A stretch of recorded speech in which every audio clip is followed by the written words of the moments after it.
All right, folks, welcome in. I am Jake Ellenbogen, and of course, special shout out to Bleacher Report for having me. This is the day after, or at least the night after the Super Bowl, and everyone has the question, at least if you have a decent enough team that you're rooting for, the next day is how do we get there? How do we get over the hump? How is it that we are going to make it so next year I'm on my couch watching my team instead of two teams I don't give a rip about? Well, in this video, in this live stream rather, I'm going to be talking about the 5 ways the Rams can not only get back to the Super Bowl, but win it.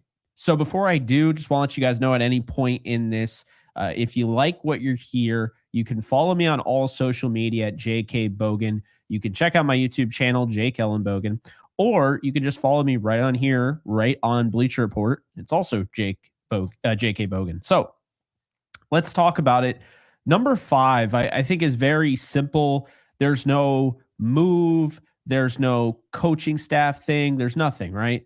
It's as simple as this. It's a lot easier said than done, but I think it's finally time. The Rams need to secure home field advantage throughout the playoffs and make them come to SoFi Stadium. When you're playing against all these different teams and what have you, it gets tough when you have to start going onto their turf. We talk about it all the time now. Rams fans are talking about it. You know, what could have been with Philly. I agree. But at the same time, Philly earned the right for the Rams to have to travel to Philadelphia. Now, the Rams outplayed Philly in Philly, but that's not what matters here. The snow doesn't come into effect if, the Rams end up winning enough games and, they go to LA. And so I think that's the first thing, is that you got to be able to secure home field advantage. We see it throughout the playoffs, and say what you will.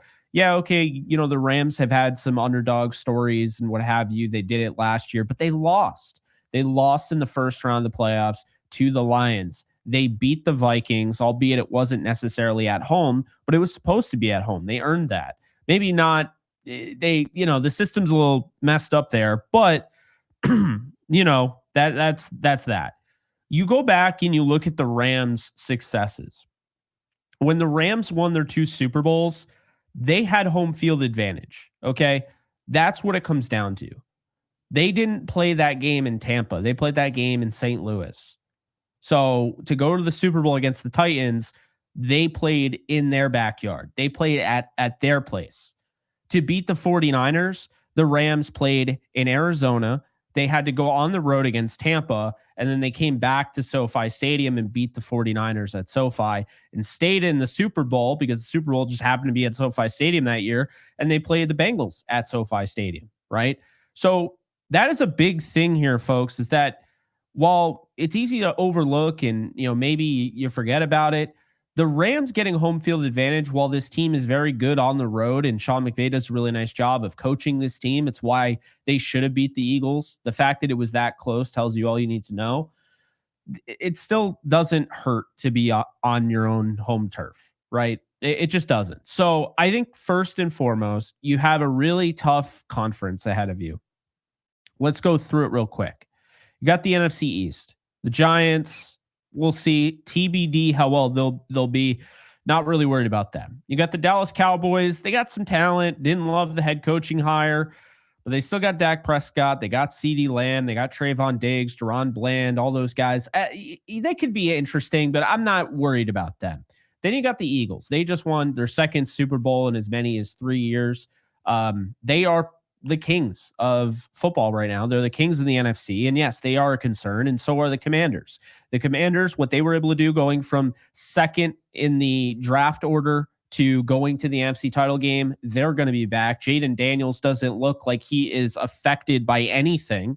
So you have to keep that in mind. So 2 teams right away in the NFC East that you might have to face in the playoffs, Washington and Philly, 2 teams that are on the East Coast. The playoffs take place in January, so you want to avoid those East Coast, cold weather games late in January, albeit the Rams, I think, could play in them. That's just the NFC East. Now you go to the NFC North, and this is going to be an interesting little division here because the Vikings could be an odd man out. Not really sure what's going on quarterback situation there. Sam Darnold back.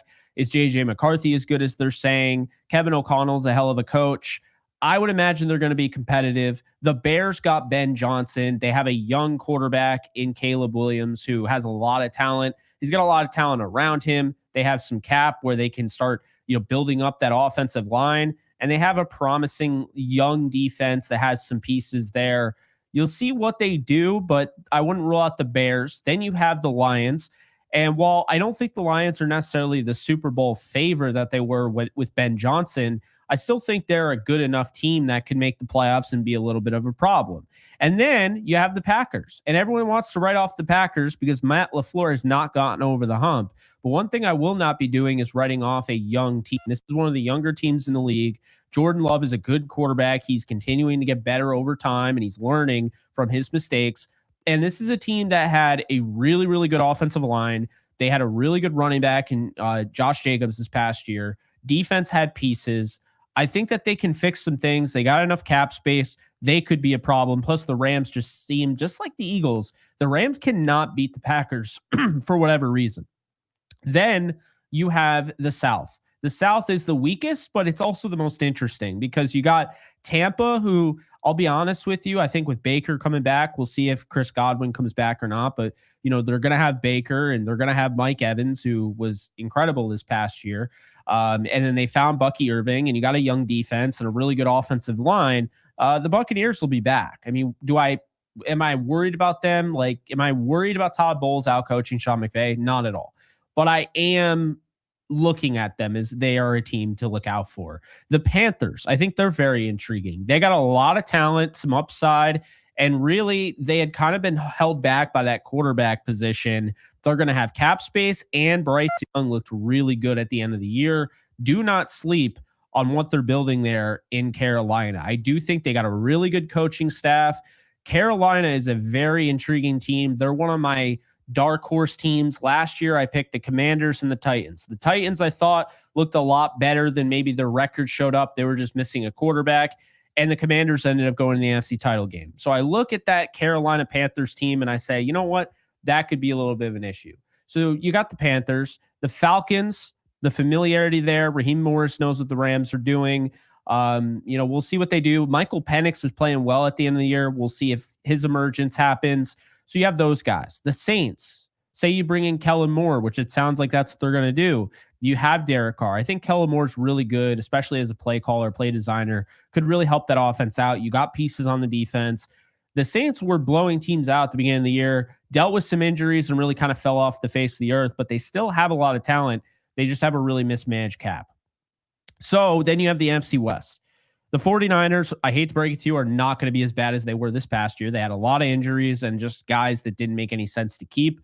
The good news is the trash is taking itself out. I don't want to call them trash, but, with the 49ers, Deebo Samuel, for instance, is not a fit, and he's asking for a trade, and the 49ers are happy to trade him. So he's looking for a trade, and then you have the Seahawks, who are coming off a good season where they won 10 games and McDonald looked really good in his rookie year. So you have them to worry about. And then the Arizona Cardinals, who have a ton of cap space. They need to go out and get a closer. Myles Garrett's right there. They have a lot of pieces. And while they fell off towards the end of the year, there's still a lot of good that Jonathan Gannon is doing over there in Arizona. So when you look at all of that, this is why number 5 is that the Rams need to secure home field advantage throughout the playoffs. They need to get one of those higher seeds. The way I see it as of right now, way too early. We don't know who's going to be on the team. We don't know how long, whatever.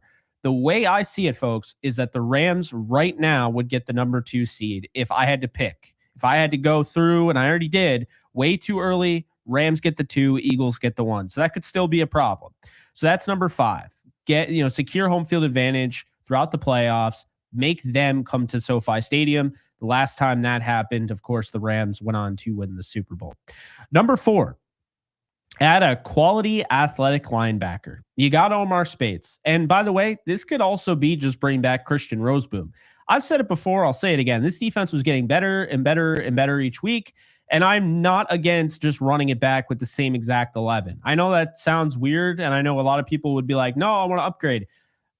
You look at this team, what is the issue? The issue is they get off to slow starts. 2 of the last 3 years, they have gotten off to slow starts and made the playoffs. But the year they got off to the slow start and missed the playoffs, they were decimated by injury. So really, in only 1 year in the Matthew Stafford era have the Rams gotten off to a good start. Have they been above 500 going into their bye week? That's crazy. That is a crazy revelation. But you know what it tells me?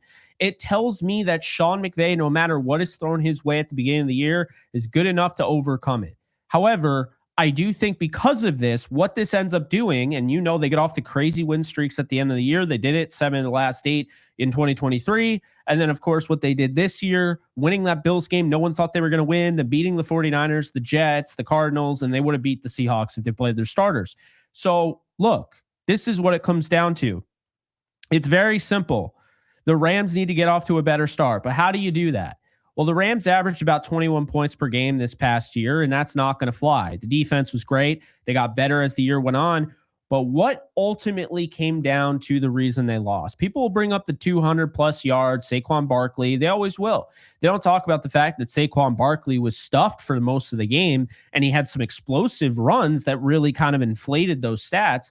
No, they talk about the fact, because they remember him scoring those 2 touchdowns.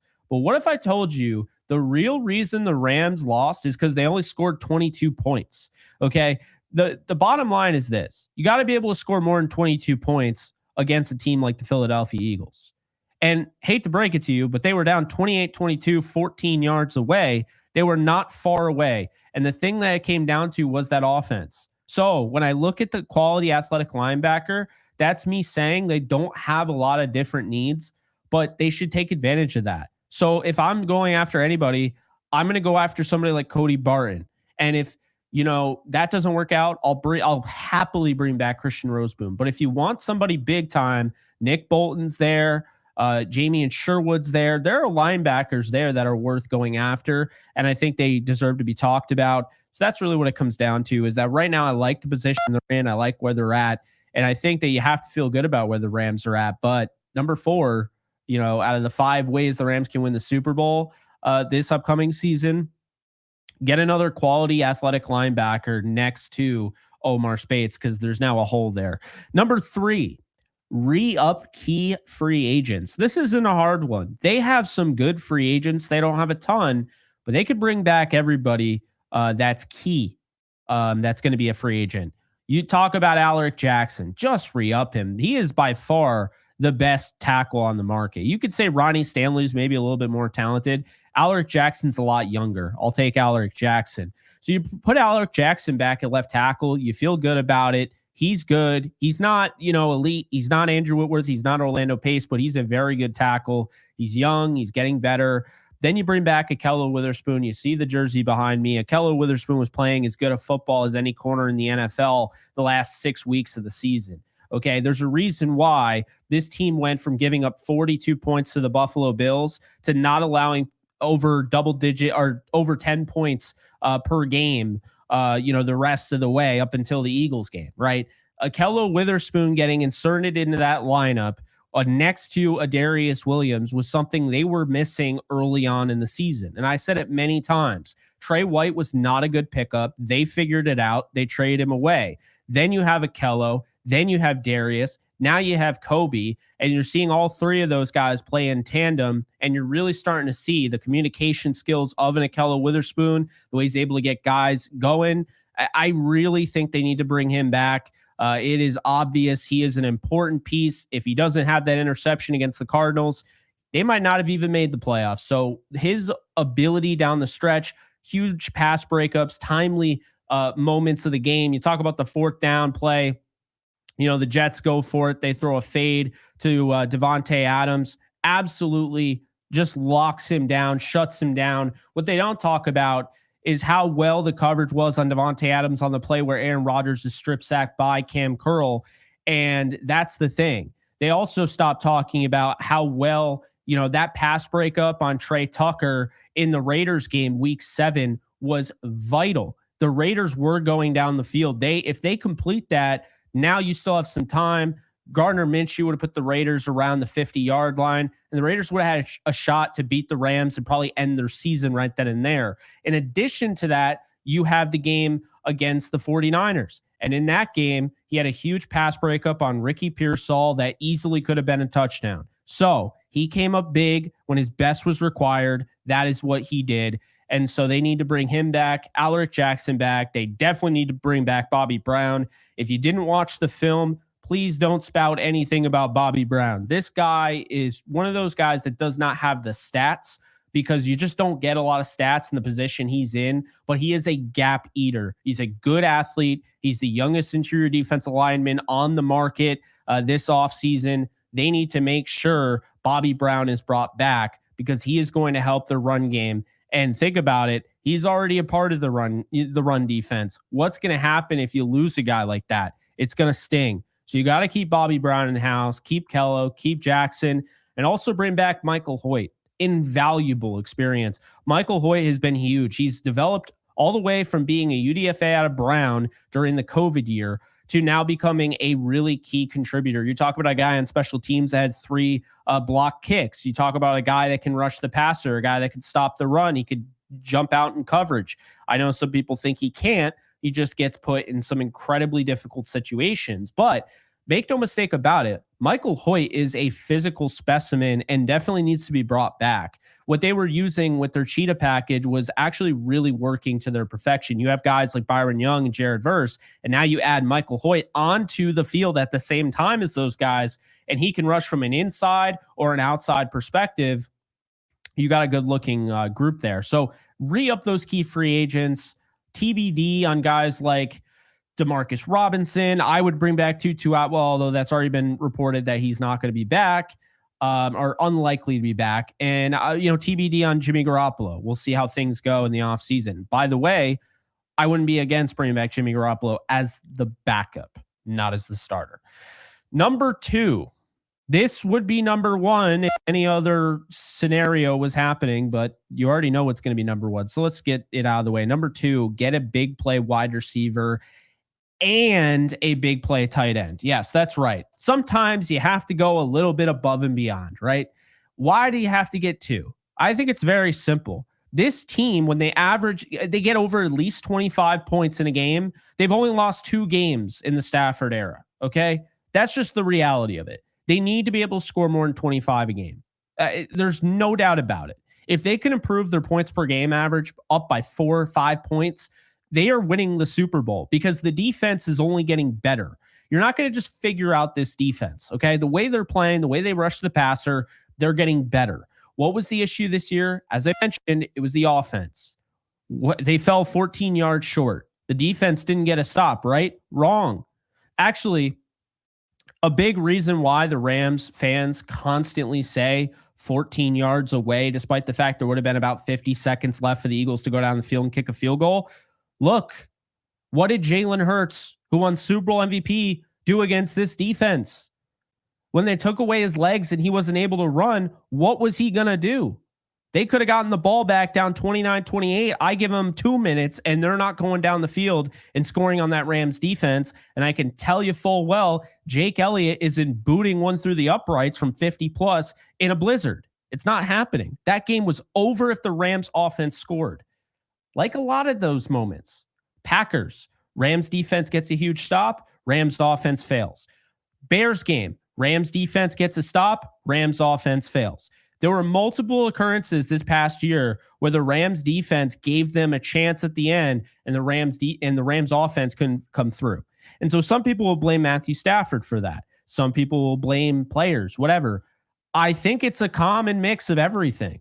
I think this team just isn't aggressive enough. They didn't have the explosion. And to be fair, I think a lot of it stems from the injuries. Not having a consistent offensive line takes away the deep play. It takes away the long developing play. The thing that the Rams were doing, and they were doing in their sleep in the Super Bowl season. You know why? Because they had the best damn offensive line in football. I mean, are you worried about your blind side when Andrew Whitworth is protecting it? So that's the thing, is now you don't have that offensive line. Now you have pressure. Now you have to get rid of the ball quickly. And so now it really makes you more of a one-dimensional offense. And keep in mind, because all the guys coming in and out, of the offensive line, all the injuries, you talk about Jonah Jackson being hurt, Avila being hurt, Bo Limmer sneaking in there. And obviously he played well down the stretch. And then, even Justin Diedick had to take over, and Nopum got hurt. There were so many injuries. Havenstein dealing with injuries. Warren McClendon's in, AJ Arcuri, their fourth string left tackles playing.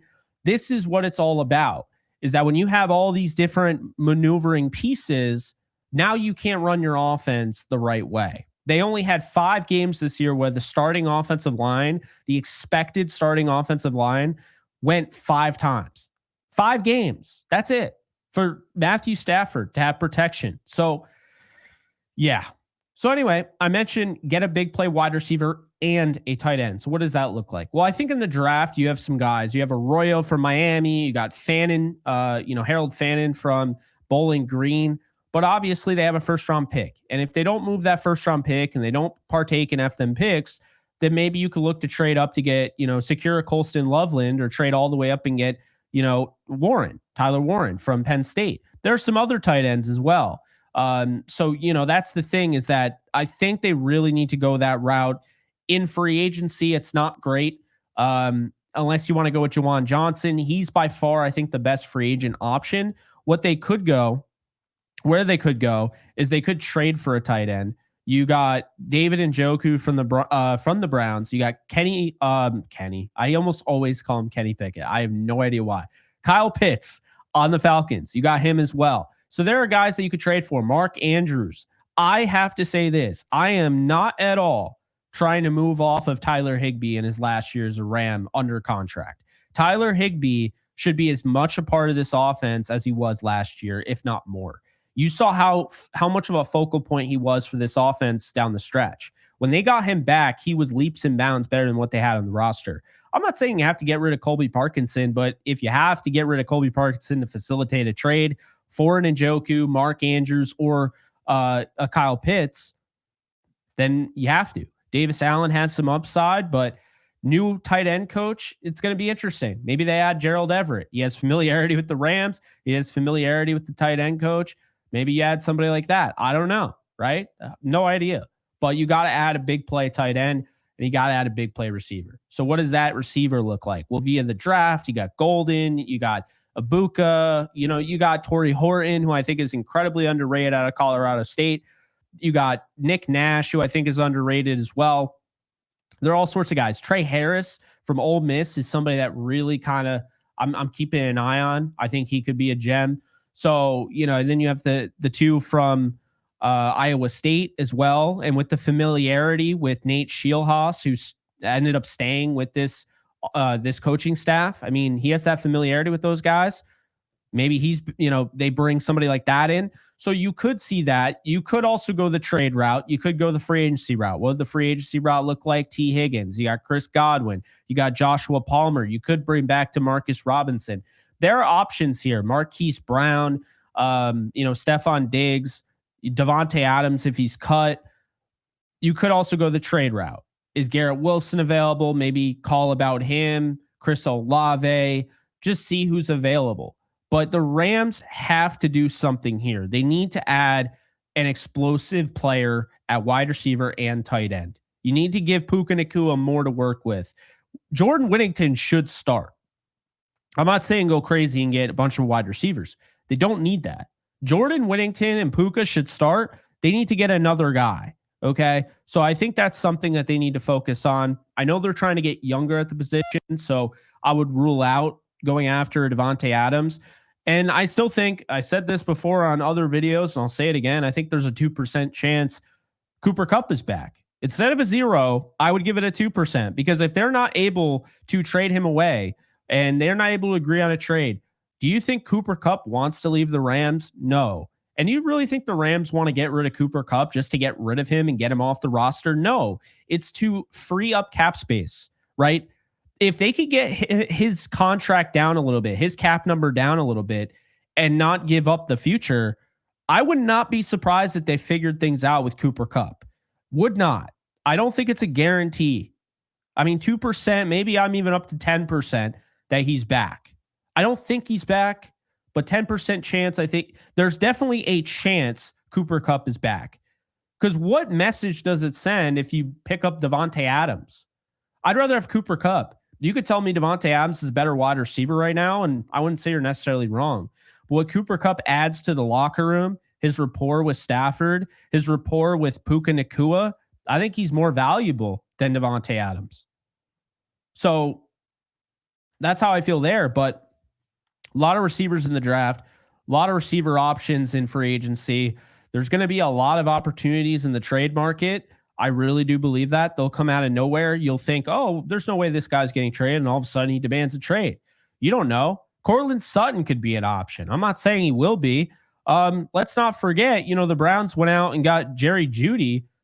Why would Jerry Jeudy want to stay there? What do the Browns go like? What do they have going for them? They got that terrible Deshaun Watson contract on their books. What if Jerry Jeudy wants out? You see the way he played this year, the moments he had. Can you imagine if Jerry Jeudy was with Matthew Stafford? There are different wide receivers around the league that are probably more available than you realize. Maybe a DJ Moore with the Bears, right? There are definitely even some young receivers. It's not just all washed. Okay. So I think that's something to keep in mind. And I think that's something the Rams will be looking at. I think they want to have some flexibility. And at tight end, I mean, I'm going to say this because I think a lot of Rams fans have brought this up to me.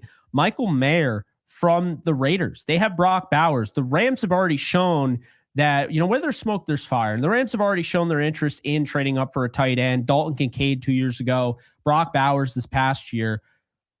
If they don't draft somebody, perhaps they trade for somebody. And that's a position where you look at the Super Bowl, competing teams, and let's just say George Kittle, Travis Kelce, Dallas Goedert. I mean, Rob Gronkowski competed in plenty of Super Bowls. I think having a big play tight end to go with, because that's the thing. I think Higbee's really good. But if you could add somebody to go with him, I think it would make it a lot better. So that's what I would say there. And we'll see. If a guy like Chris Olave is available, I think that's kind of a no-brainer as well. Now, last one here. It's very simple. Can you guys guess? Chat, can you guys guess who it's going to be? Can you guess what the number one way the Rams can win Super Bowl LX is? I think it's very simple, but I want to give you guys the opportunity. What is that? What's the number one way the Rams can? I'm going to wait until somebody says the obvious here. I'm going to wait because yes, exactly. Stafford. That's what it comes down to. Say what you will. You might have a quarterback in mind that you get excited, right? You might have a quarterback in mind, like, okay, the Stafford era might be over, but I'm excited about this guy, and this guy. No. Telling you right now, Matthew Stafford is the Rams' best chance at winning a Super Bowl. I'll go as bold as to say if the Chiefs had Matthew Stafford last night, they might have had a shot at winning that game. Patrick Mahomes was dreadful. He holds on the ball way too long, and that's something Stafford does not get enough credit for. Stafford is right now, by all means, with the Super Bowl championship and everything, Stafford is the best postseason quarterback actively in the league. I would take him over Mahomes. I'd take him over Josh Allen. I'd take him over Jalen Hurts, Joe Burrow, you name it. Matthew Stafford has played in 7 playoff games for the Rams. And in those 7 playoff games, he's won 5 of them. And in the 7, he's outplayed every single quarterback he's gone up against. Don't believe me? Let's just rattle down the list. He outplayed Kyler Murray. He outplayed Tom Brady. He outplayed Jimmy Garoppolo. He outplayed Joe Burrow. Am I done? No. He outplayed Jared Goff. He outplayed Sam Darnold. He outplayed Jalen Hurts. He's outplayed every single quarterback, and all he ever gets is he's washed. He's done. He's not the guy. He's old, whatever. No. Stafford is the only guy. Make no mistake about it. He's the only guy I want. If I've mentioned Aaron Rodgers, or if I've mentioned Kirk Cousins, or if I've mentioned any other quarterback, it's because Matthew Stafford, the thought of him leaving, I would need a backup plan, because I'm not just going to sit here and wave the white flag for the Rams. And I don't think the Rams are. I'll say this. If Matthew Stafford doesn't get re-signed and they trade him away, they're either going to trade him away for a top pick, Maybe they get the 3rd overall pick from the New York Giants. They move up and they end up getting Cam Ward. Or maybe they don't get a top pick. They move him away and they get Aaron Rodgers for cheap.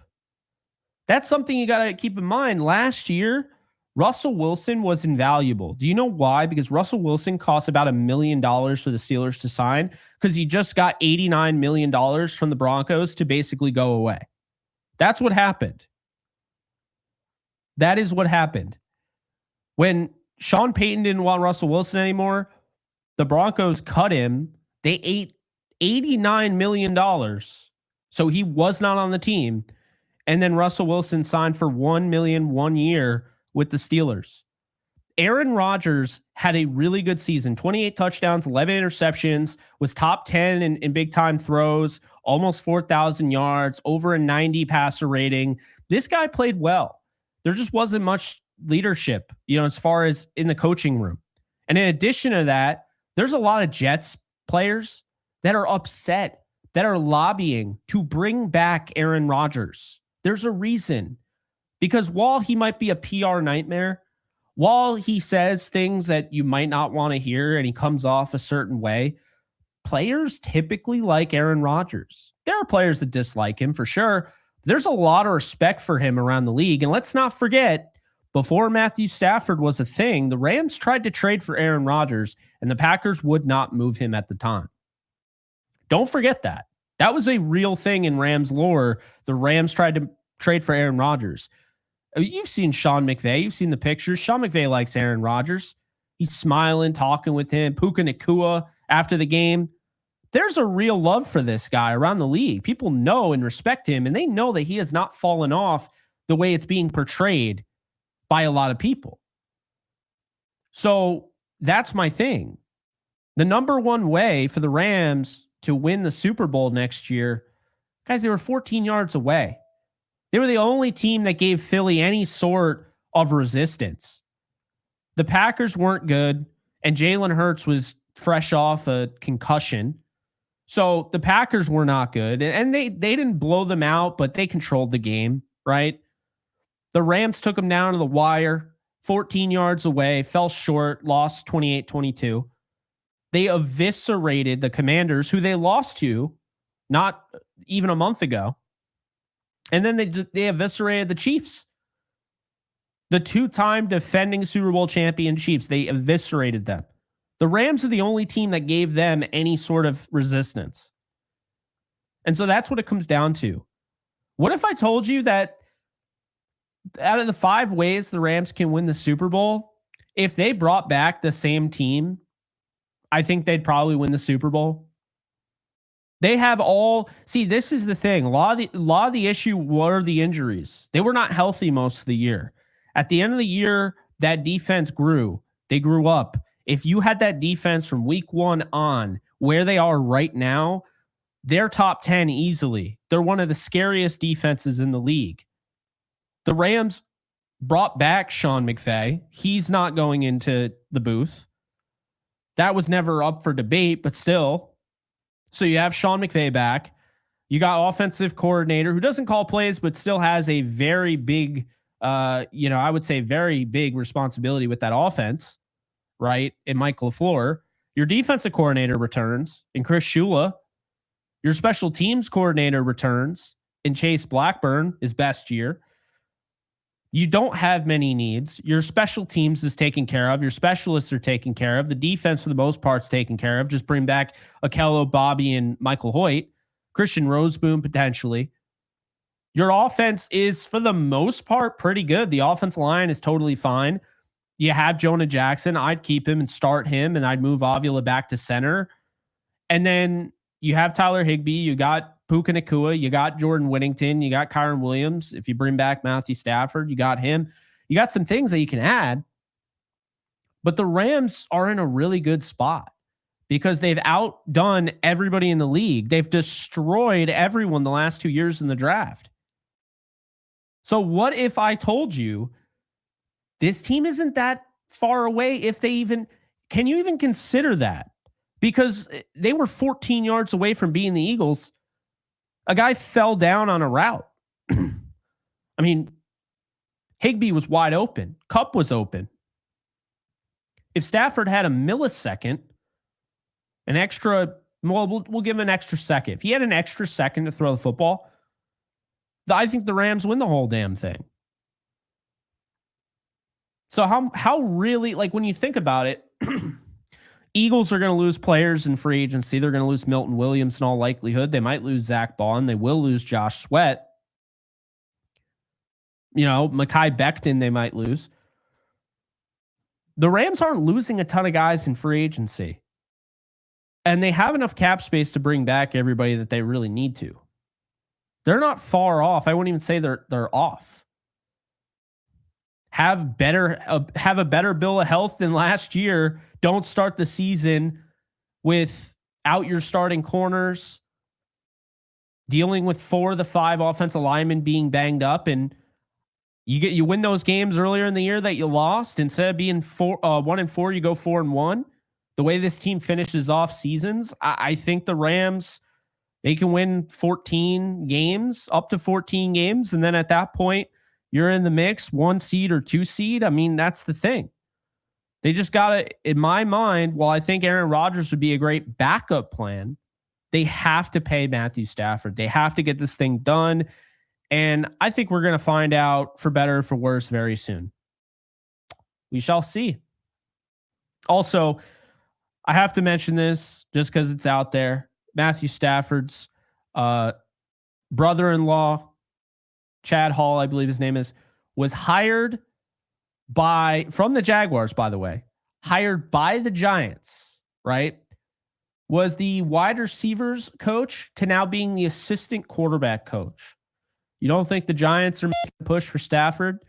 All the stuff with Malik Neighbors. Come on now. We see it. But if it's Rams versus Giants, then the Rams might have to pay him maybe more than they want to.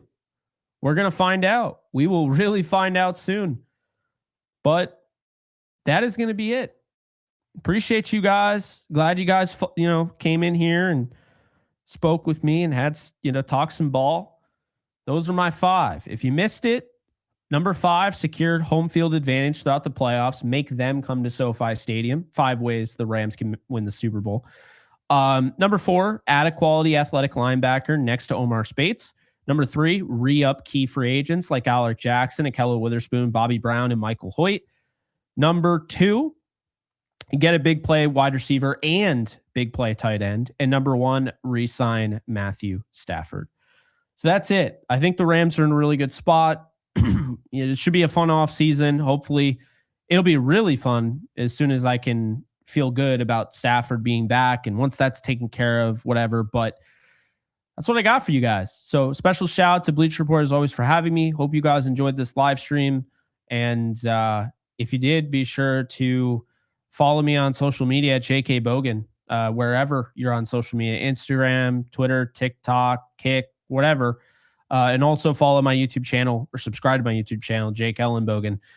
I'll be back next Wednesday. It was a special Monday live stream post Super Bowl, but next Wednesday, every single Wednesday at 9 p.m. Eastern time. So we'll see you guys soon. You guys take care. Later, folks.